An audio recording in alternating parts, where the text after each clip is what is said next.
हमारे भगवान की शरण में चले जाते हैं वे प्रिय हैं। भगवंतम वासुदेवम प्रपन्न सह प्रियो ही में, भगवान वासुदेव के जो शरणागत भक्त हैं वे ही मुझे अत्यंत प्रिय हैं। शंकर जी की भक्ति करने वाला शंकर जी को प्रिय नहीं है, भगवान की भक्ति करने वाला शंकर जी को प्रिय है। बड़ी सुंदर बात शंकर जी ने कही, बड़े ध्यान से श्रवण करें। स्वधर्मनिष्ठा शतजन्म भी पुमान विरिंचिता मेति ततः परम हिमाम अव्याकृतम भागवतोऽथ वैष्णवम पदम यथाहम विबुधा कलात्ये। हे प्रचेताओ, कोई व्यक्ति निष्ठापूर्वक वर्णाश्रम धर्म का पालन करे तो वह निरंतर वर्णाश्रम धर्म का पालन 100 जन्म तक करता रहे। 100 जन्म तक, एक जन्म में ही धर्म का पालन करते हैं। 100 जन्म तक वर्ण धर्म आश्रम धर्म का निष्ठापूर्वक पालन करे तो उसे ब्रह्मलोक की प्राप्ति होती है। और इससे भी अधिक जब पुण्य बढ़ जाता है तब उसे मेरी प्राप्ति होती, शिवलोक की प्राप्ति होती है।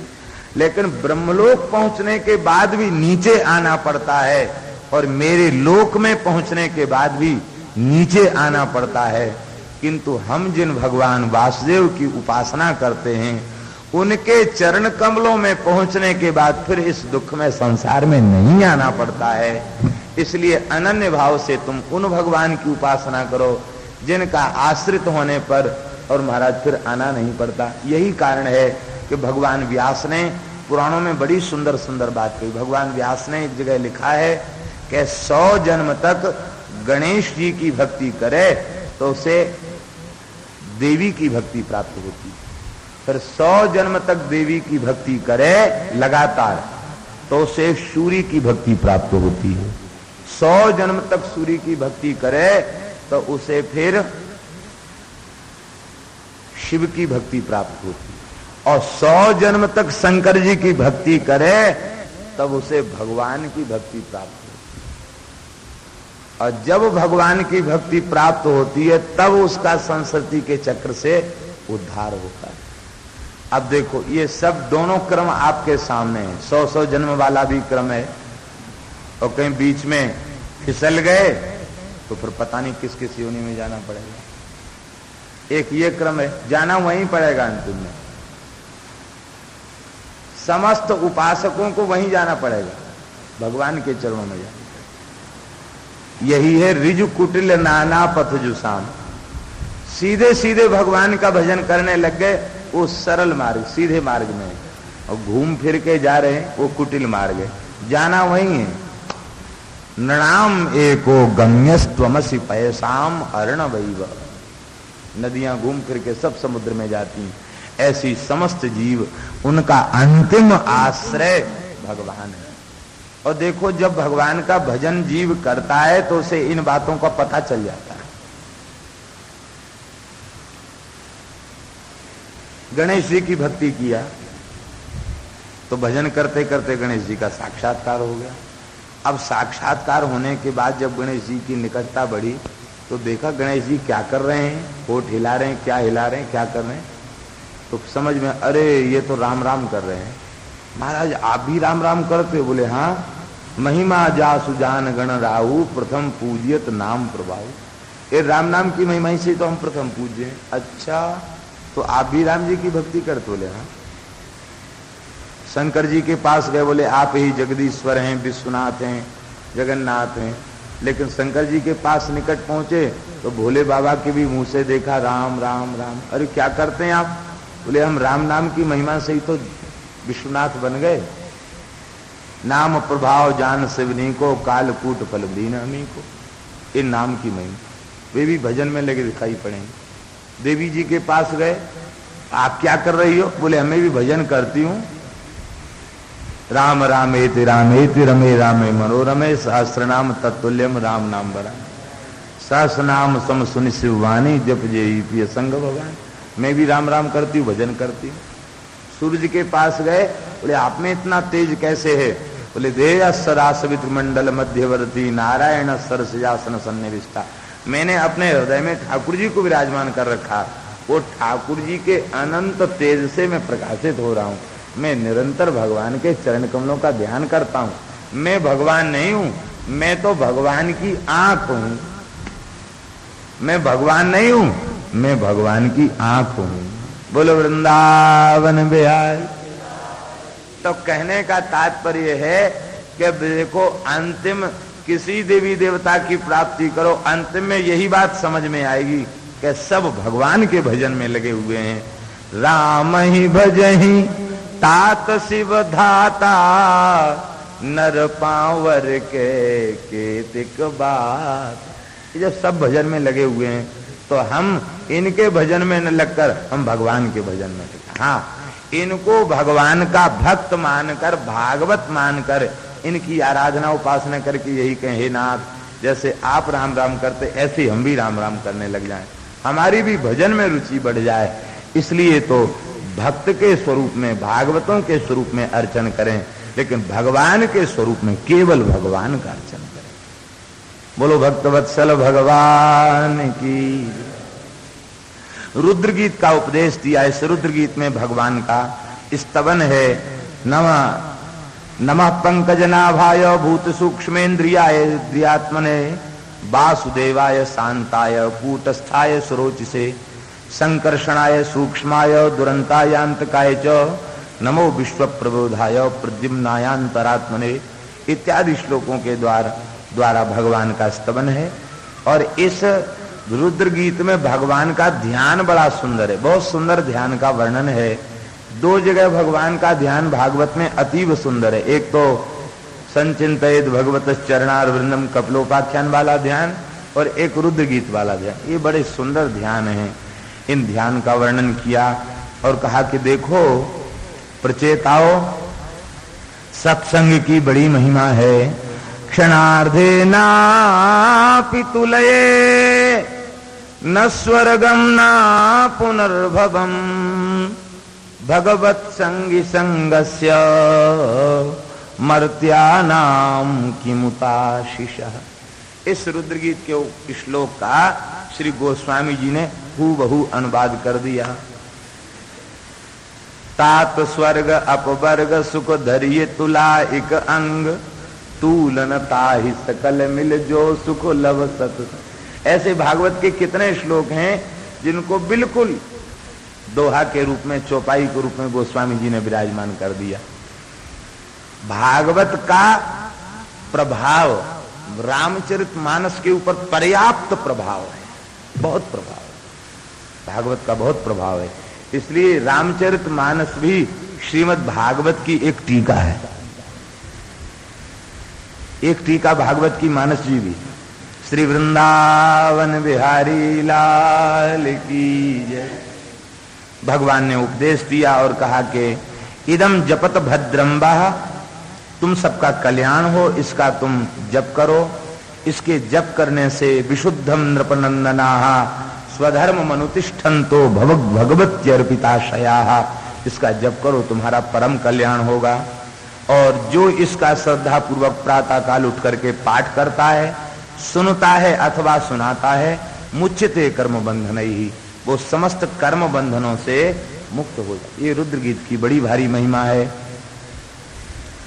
बोलो भक्तवत्सल भगवान की जय। इधर प्रचेता तो रुद्रगीत का जप करते हुए भजन में लग गए, और इधर इनके पिताजी श्री प्राचीन वर्षिषद ये यज्ञों में लगे हुए थे। श्री देवर्षि नारद जी महाराज के हृदय में बड़ी दया जगी। संतों का हृदय बड़ा दयार्द्र होता है, दया से गीला रहता है। नारद जी ने विचार किया कि ये बेचारा राजा दिन रात अथक परिश्रम पूर्वक कर्म कांड में लगा है, और इन कर्म कांडों को करके, यज्ञों को करके क्या चाहता है? स्वर्ग। स्वर्ग के भोग कितने दिन मिलेंगे? इतनी उपासना करने के बाद भी इसे संस्कृति के चक्र में पड़ा रहना पड़ेगा। नारद जी का हृदय दया से भरे आया और श्री नारद जी महाराज ने इसको दर्शन दिया। देखो नारद जी ने जो कुछ लीला इसके साथ की वे कर्म की ओर से इसका चित्त हटाने के लिए की। ये सब नारद जी की लीला ही थी, क्योंकि जब तक कर्म के प्रति उसकी उदासीनता नहीं आती तब तक भगवान के प्रति भाव कैसे जुड़ता है। कर्म के प्रति उदासीनता का तात्पर्य ये है, ऐसा नहीं है कि वैष्णव भगवद उपासना रूप कर्म का त्याग कर देता, ये बात नहीं है। बात ये है कि जब तक भागवत धर्म की महिमा समझ में नहीं आती तब तक वह यह माने बैठा रहता है कि इस कर्म के अनुष्ठान से ही हमारा कल्याण होता है। और जब भागवत धर्म का रहस्य समझ में आ जाता है तो फिर वो ये समझ लेता है कि कर्म जो है जीव का कल्याणकारी नहीं है, क्योंकि कर्म क्षयिष्णु है और क्षयिष्णु कर्मों के द्वारा क्षयिष्णु लोकों की प्राप्ति होगी और अंत में स्वर्ग स्वल्प अंत दुखदाई। इसलिए वो भगवान की उपासना करता है और जो कुछ कर्म करता भी है तो वो भगवान निवेदित करता है, भगवान के चरणों में उसे समर्पित कर देता है। यही इसका रहस्य है। श्री नारद जी कृपा करें। और जब तक कर्म के प्रति उदासीनता नहीं आई तब तक भजन में रुचि नहीं बढ़ेगी। इसलिए भक्ति का स्वरूप क्या है? ज्ञान कर्माद्यनावृतम। भक्ति का स्वरूप क्या है? अन्याभिलाषिता शून्यम। भगवान के अतिरिक्त अन्य किसी वस्तु की प्राप्ति की कामना न हो। और भक्ति कैसी हो? ज्ञान कर्माद्यनावृतम। श्रीमद् रूप गोस्वामी जी महाराज भक्ति को परिभाषित कर रहे हैं। ज्ञान कर्माद्यनावृतम।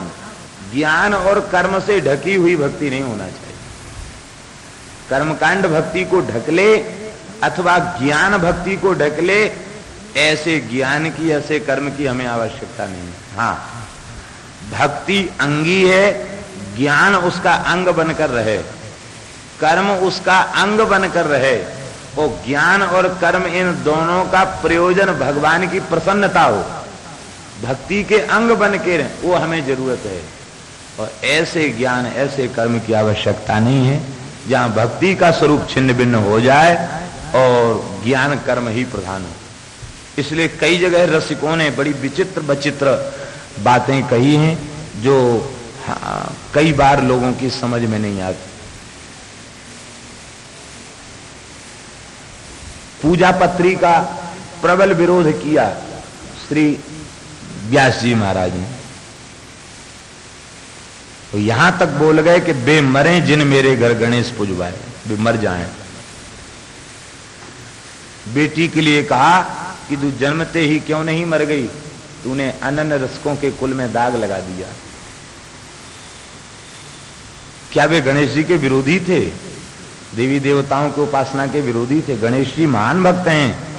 मुख्य महंत कामरति गणपति अजमहेश नारायण, जे नर असुर मुनि पशु पक्षी, जे हरि भक्ति परायण। हम सो इन साधुन सो पंगति, जिनको नाम लेत दुख छूटत, सुख लूटत तिन संगति। तो मुख्य महंत हैं गणेश जी महाराज भजन के। गणेश पूजन का विरोध नहीं है, लेकिन वे इस बात से रुष्ट हो गए, नाराज हो गए कि ठाकुर श्री युगल किशोर भगवान विराजमान हैं, उनको एक पुष्प अर्पित नहीं किया गया और गणानांता गणपति गुम करने लग गए। गणेश जी जिन जुगल किशोर की उपासना करते हैं उनकी उपेक्षा कर दी गई और गणेश जी को ही परमात्मा मानकर पूजन किया गया। ये हमें स्वीकार नहीं।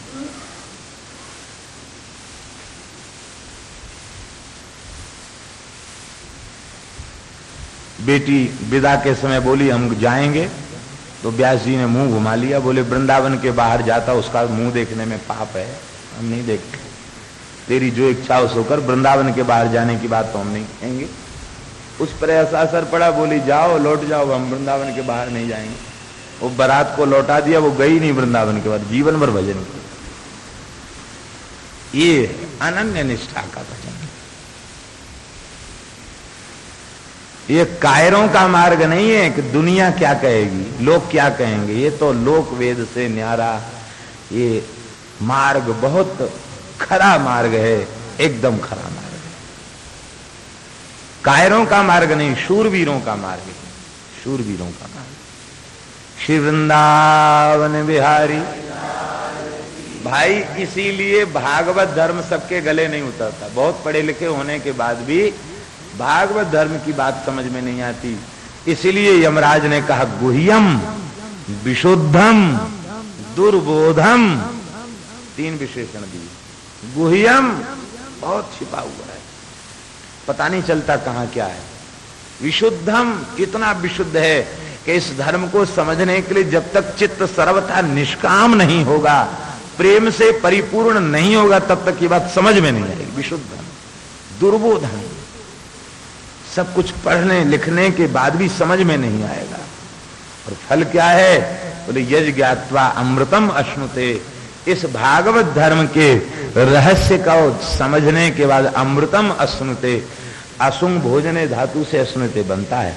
इसका तात्पर्य इसको समझने वाला अमृत का ही उपभोग करता है। एक कहावत है ना कि खाण खूंदने वाला खाण खाता है। शक्कर खूंदने, कोई जमाने में शक्कर खूंदी जाती थी, अब तो सब मशीनों से काम होने लग गया। तो शक्कर खूंदने वाले, उनको क्या कमी है, खूब शक्कर खाओ। तो ऐसे ही ये भागवत धर्म जो है वो अमृत में ही डूबते हैं, अमृत ही पीते हैं। बोलो वृंदावन बिहारी लाल की। इसलिए सब ओर से अपने चित्त को हटाकर भगवान के चरणों में चित्त लगा दे, अनन्य निष्ठा से लगा दे, इसी का नाम भागवत धर्म है। हे राजर्षि, तुम इन कर्मों का अनुष्ठान करके अपना कौन सा कल्याण चाहते हो, हमारी समझ में नहीं आ रहा है। क्योंकि कल्याण की परिभाषा है दुख हानि सुखावाप्ति श्रेय। देखो कल्याण की परिभाषा क्या है? दुख हानि और सुखावाप्ति श्रेय। कल्याण की परिभाषा नारद जी बताए, संपूर्ण दुख समाप्त हो जाए और अनंत सुख की प्राप्ति हो जाए, इसी का नाम है कल्याण। और ये कल्याण कर्म के द्वारा संभव नहीं, क्योंकि एक क्षण दुख की हानि तो होगी, लेकिन अनंत काल के लिए सुख की प्राप्ति नहीं होगी। अंत में दुख भोगना पड़ेगा। तुम ये यज्ञ कर रहे हो, किस लिए कर रहे हो? कल्याण के लिए कर रहे हो। कर्म से तो कल्याण संभव नहीं है। राजा बोला कि महाराज, आप जैसे तत्वदर्शी महात्माओं की बात हम जैसे अज्ञानी जीव कैसे समझें? आप हमें स्पष्ट करके समझाइए। गृहेषु कूट धर्मेषु पुत्र दार धनार्थी भी, हम तो गृहस्थ आश्रम जो कूट धर्म है, कूट देने वाला धर्म है, अथवा पहेली जैसा धर्म है, इसी में हम फंसे हुए हैं। और पुत्र दार धनार्थ भी, हम जो कुछ कर्मकांड भी कर रहे हैं वो स्त्री पुत्र धन की प्राप्ति के लिए ही कर रहे हैं। गृहस्थ देखो बहुत बड़े बड़े पूजा पाठ कराते हैं, कर्मकांड का खूब सहारा लेते, लेकिन संकल्प के समय उनके बातों को सुनिए। अप्राप्त लक्ष्म्याः प्राप्त्यर्थम,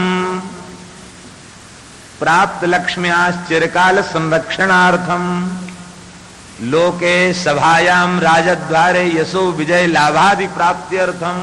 और क्या?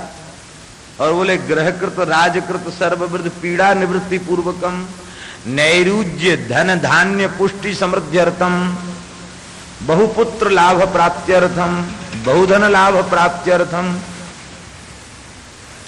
मम जन्मांगेषु ये केचिद विरुद्ध चतुर्थाष्टम द्वादश तई संसूचितम संसूचिष्यमाणम च यत् सर्वारिष्टम तद विनाशन द्वारा एकादश स्थान स्थित शुभफल प्राप्त्यर्थम। कुंडली में 11वां स्थान लाभ का होता, लाभ हो, घाटा नहीं है। अरे भाई लाभ क्या है? लाभ की किछु हरि भगति समान। भजन से बड़ा कोई दूसरा लाभ भी है क्या? लेकिन यही संकल्प वो पूरे संकल्प में कहीं ये बात नहीं आती है कि प्रेम लक्षणा भक्ति प्राप्त। तो महाराज हम लोग तो कर्म का अनुष्ठान करते जरूर हैं, लेकिन बस पुत्र दार धनार्थ धी, पुत्र मिले, स्त्री मिले, धन मिले, पशुधन मिले, ये धन मिले, वो धन मिले, इसलिए सारे व्रत नियम उपास किए। शुक्रवार, शनिचरवार, और वो संतोषी माता का व्रत है तो अब अमुक माता का व्रत है तो अमुक का व्रत है। ये व्रत किस लिए? केवल धन की कामना से। किसके लिए धन? ये धन साथ जाएगा। धन की वासना चित्त में आते ही चित्त कलुषित हो जाता, भक्ति से रहित हो जाता। इसलिए धन की वासना का सर्वथा त्याग। जब तक धन के प्रति महत्व बुद्धि बनी हुई है तब तक भगवान का प्रेम प्राप्त नहीं हो सकता। धन के प्रति महत्व बुद्धि क्या है कि बिना इसके काम नहीं चलेगा। कितने महात्मा ऐसे हैं जो कुछ नहीं, महाराज बहुत ठाट से काम चल रहा है उनका, ये काम नहीं चलेगा, यही धन के प्रति महत्व।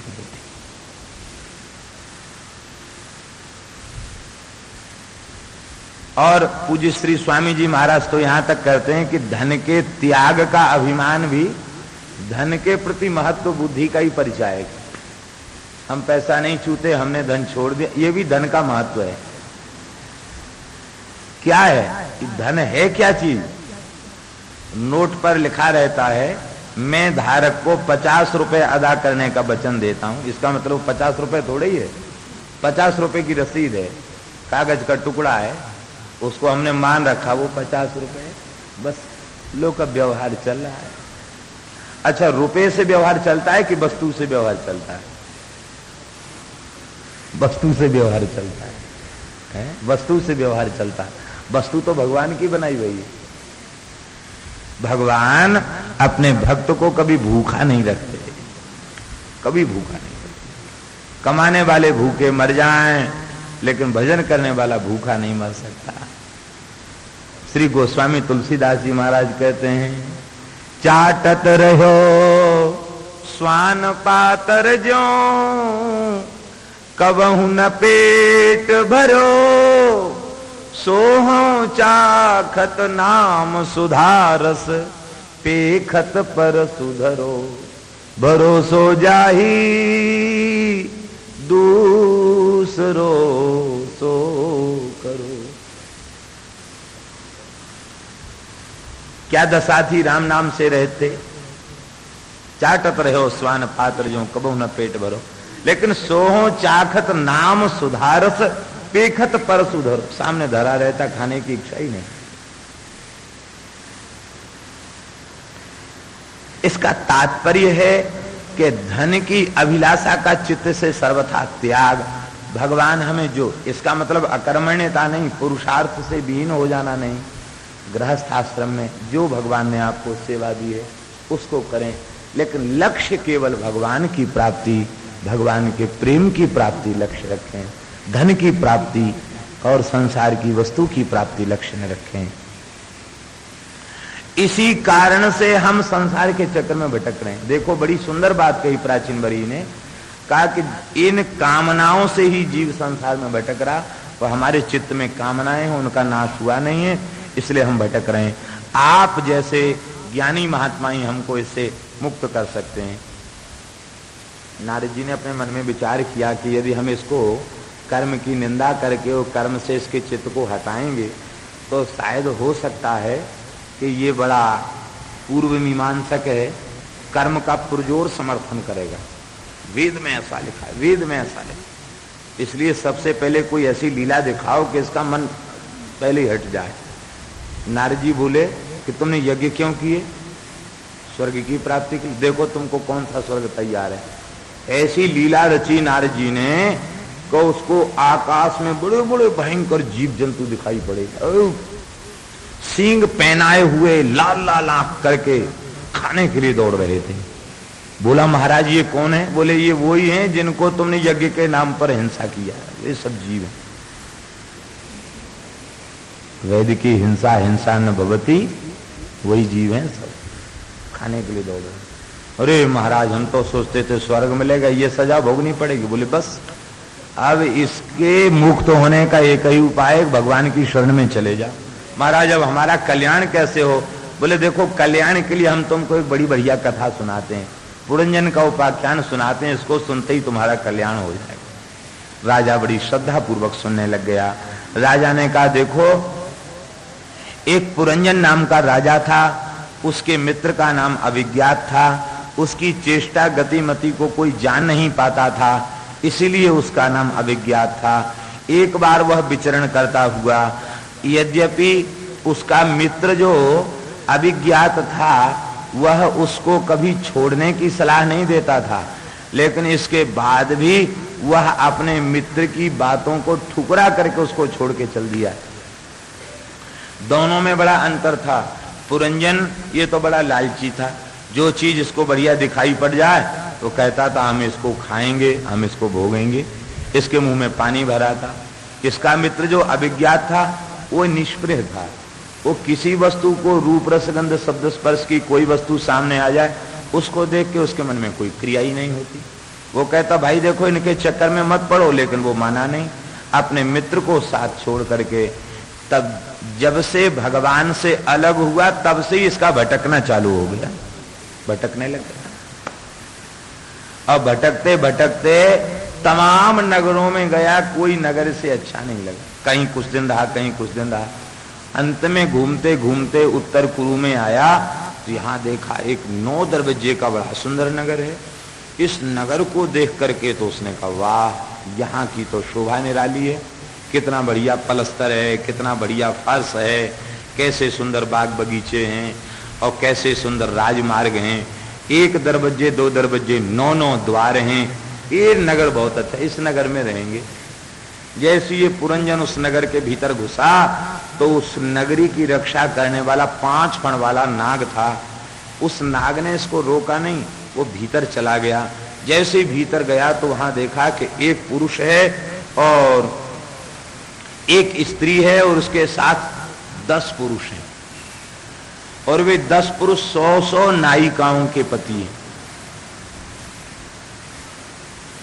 वो स्त्री बड़ी कोमल अंग वाली थी, बड़ी सुंदरी थी, उसको देख करके इसका मन ललचा गया। वो लालची प्रकृति का तो पहले से ही था, इसका मन ललचा गया।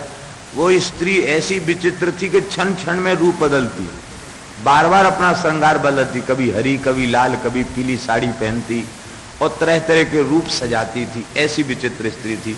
उसको देख करके ये आकृष्ट हो गया। इसने कहा कि देवी तुम कौन हो, अपना परिचय दो।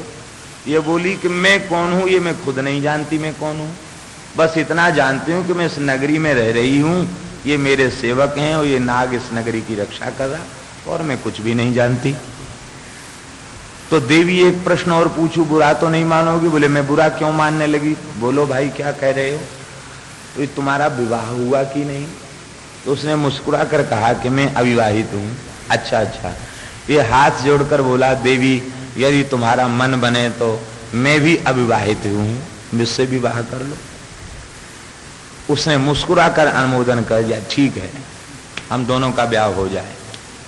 गांधर्व विधि से ब्याह कर लिया। अब ब्याह करने के बाद मौज से उस नगर में रहने लग गया। अब इसकी दशा ऐसी हो गई, ये स्त्रैण था, भोगों का लालची था, ये खाती तो ये खाता, ये पीती तो ये पीता, ये चलती तो ये चलता, ये जैसे नचाती वैसे ही नाचने लग जाता।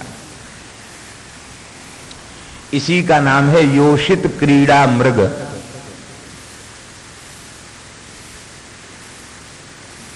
नारी विवश नर सकल गुसाई, नाचे नटमर कटकी नाई। इसने इसको खिलौना बना लिया। कभी कभी ये शिकार खेलने जाता, कभी पूर्व के द्वार से कभी पश्चिम के द्वार से, और बड़े बड़े पशुओं का मांस लेके आता, सारे नगर को गंदा बना दिया ऐसे। ये तो मस्ती में मस्त था।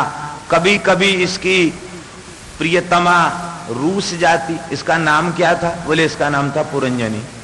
पुरंजनी इसलिए नाम था कि पुरंजन की घरवाली होने से इसका नाम पुरंजन, नाम तो कुछ था ही नहीं, पुरंजन की घरवाली होने से इसका नाम पुरंजनी हो गया। माताएं बेकार में झगड़ा करती हैं, हमको बराबरी का दर्जा दो।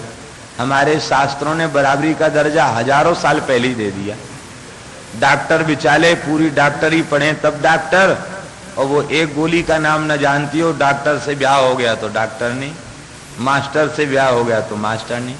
पंडित जी बहुत वेद पोथी पुराण पत्रा पढ़े तब पंडित, और पंडितानी एक अक्षर न जाने मंत्र का, फिर वो पंडितानी है। तो हमारे यहाँ पाणी ग्रहण के साथ ही बराबरी का दर्जा मिल जाता, झगड़ा करने की क्या जरूरत है। ये पुरंजन था, इसकी घरवाली होने से इसका नाम पुरंजनी हो गया। और महाराज ये तो कभी कभी पुरंजनी नाराज हो जाती तो ये चरणों में गिर के मनाने लग जाता, कहता कि यदि तुम रुष्ट हो जाओगी तो मैं जी नहीं सकूंगा, तुम ही हमारा प्राण हो, कह के रोने लग जाता। इस परिवार बढ़ा, कुटुंब का विस्तार हुआ। इसी बीच में एक गंधर्वों